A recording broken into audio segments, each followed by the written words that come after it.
All right, so real quick, I'm starting to do the sourdough process. Really excited about this. So here's my, if you watched my container video cupboard organization, you will have seen these. I put my buckwheat flour in here. I thought it would be a lot more. I might buy more buckwheat flour to fill this up. I don't know. We'll see. But then I cut out the nutrition facts and everything to tape on here because I always find that useful.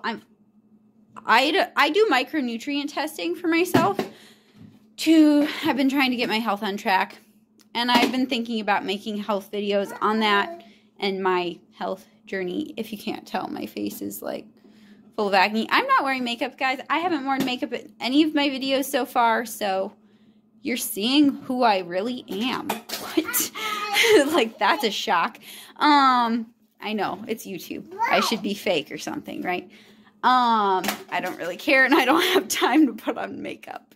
Anyway, but that was a long, random side thing for...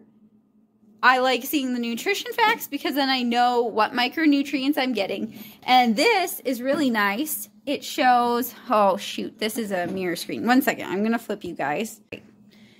I keep forgetting that my camera mirror images. If somebody can tell me how to turn that off, that would be great.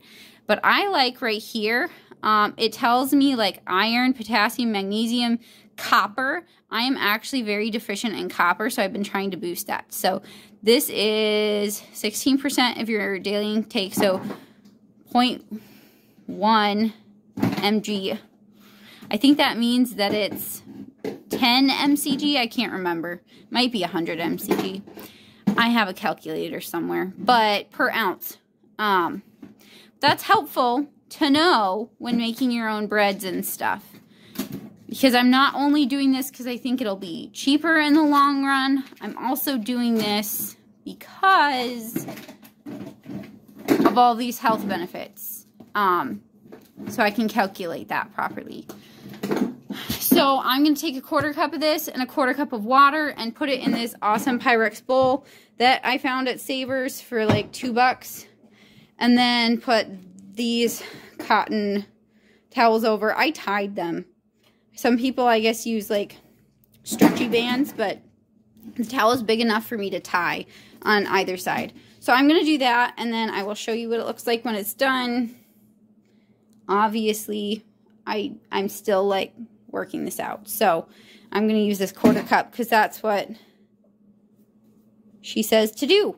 I'll link her channel below just so you guys can see that because she is one of my role models, guys. She really is. All right. Okay. All right, guys. Here's the buckwheat flour mixed in with the water, 1-to-1 ratio. I'm going to check on it again tomorrow and do the second feeding like she says to do. Put the towel on it, and it will sit here. That is now its home. Now I have a pet. This is exciting. Great. Have a blessed day, guys. Bye.